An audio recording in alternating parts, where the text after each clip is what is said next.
Itulah yang harus diperhatikan oleh umat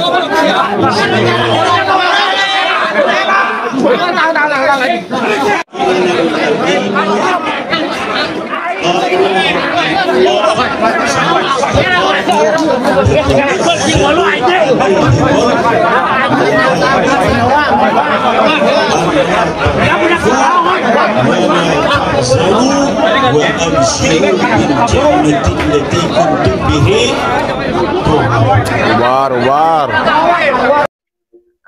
Sebelum Kiai Mat menanggapi baik itu dari artikel tersebut atau dari pemaparan Gus Fuad, saya mau menanyakan ke Kiai Mat tentang sedikit insiden mungkin ya yang ada di acara Kiai Mat di Cianjur. Itu gimana Kiai Mat yang di Cianjur itu Kiai Mat? Ya, saya bercuti diundang di Cianjur oleh Pondok Pesantren Al Istiqlal di Cianjur, salah satu pondok pesantren yang sangat berpengaruh, di mana acara itu adalah acara haul Mama Cicantu, Mama Jalaluddin Mahali. Beliau sudah 8 tahun wafat, digantikan oleh anak-anaknya pada hari ini, dan berjalan lancar. Saya dikawal oleh Banser NU, Ansor, dari berbagai macam organisasi juga yang ada di Cianjur, termasuk di situ di dalamnya tentu pengurus perjuangan Wali Songo Indonesia, Laskar Sabilillah. Jadi acara berjalan lancar, tapi ada 6 orang itu di belakang, duduk di belakang dia, kemudian sengaja ketika saya ceramah membuat kerusuhan dengan dia berdiri 4 orang atau 6 orang, itu kelihatannya hanya begitu aja karena yang hadir itu sangat banyak, ribuan, tetapi ada 4 kibin ini membuat keributan ketika saya membahas nasab di belakang gitu. Akhirnya dapat ditangkap oleh Banser 4 orang, 2 orang tidak tertangkap katanya, itu yang dilaporkan kepada saya. Dan ternyata bukan orang Cianjur, ya, karena KTP-nya katanya KTP dari daerah lain, bukan dari Cianjur. Hanya demikian saja. Jadi itu acara terus. Setelah itu tertangkap, kami melanjutkan ceramah hingga selesai doa, dan kemudian acara sukses berjalan dengan lancar. Demikian Mas Rifki. Ya, baik Kiai Mat. Kemudian tentang statement Bapak Menko kita bidang pangan Kiai Mat, bagaimana pandangan Kiai Mat tentang statement tersebut? Saya sangat setuju dengan analisa daripada Gus Fuad bahwa komentar dari Bapak Zulkifli Hasan ini membuktikan bahwa isu nasab ini bukan hanya di level bawah menyebar, tetapi juga telah menjadi perhatian dari para pejabat di ring 1 presiden, termasuk para Menko, itu sudah mengetahui tentang batalnya nasab dari para habaib ini.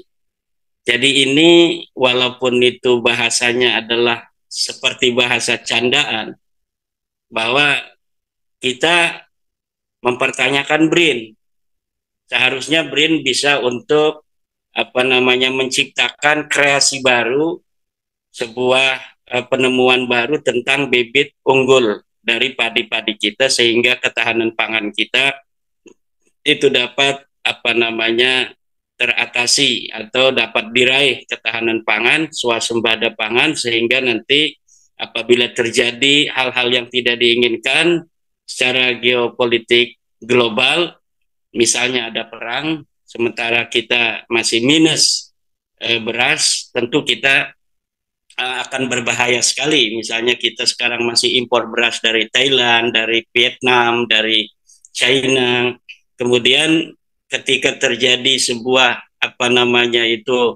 geopolitik global yang tidak menguntungkan bagi perdamaian, kemudian mereka tidak menjual lagi beras kepada kita, kemudian terjadi minus daripada padi, gabah atau beras, sehingga nanti akan berbahaya bagi pangan nasional.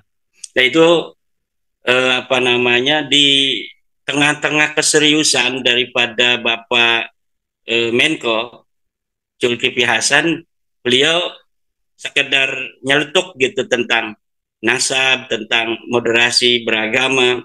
Keduanya tentu memang penting, tetapi dalam konteks sedang membicarakan ketahanan pangan tentu itu hanya merupakan selingan saja atau intermezzo. Ya, intinya adalah bahwa ketahanan pangan sangat penting, tapi ketahanan mental spiritual bangsa dalam menghadapi berbagai macam tantangan-tantangan nasional tentu juga harus diperhatikan. Salah satu tantangan nasional yang dapat untuk menguatkan mental spiritual daripada bangsa Indonesia adalah sifat merdeka yang harus dimiliki oleh bangsa Indonesia. Merdeka di dalam berpendapat, merdeka di dalam beragama, betul-betul menjadi hanya hamba Allah. Sementara yang terjadi saat ini dalam kita beragama, ada sebuah ajaran-ajaran di mana untuk masuk surga saja kita harus melalui para habaib, misalnya dengan syafaat mereka yang mengaku sebagai turun Nabi, yang hari ini telah kita sama-sama tahu bahwa nasab mereka secara nasab tidak terbukti, secara ilmu sejarah tidak terbukti, secara DNA ternyata mereka orang India, bukan orang keturunan Nabi, keturunan Arab, keturunan Quraisy, keturunan Bani Hashim. Mereka adalah orang-orang yang berhaplogrup G, sama dengan suku Kalas yang ada di Pakistan, sama dengan suku Paswan yang ada di India, sama dengan suku-suku di dataran Iran. Jadi haplogrup ini menyebar di Turki, di Iran, kemudian di India, dan di Pakistan.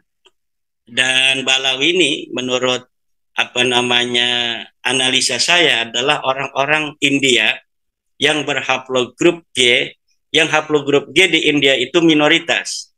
Hanya dari populasi suku Kalas yang hanya beratusan ribu itu hanya ada 20%, sementara suku Paswan itu 11%.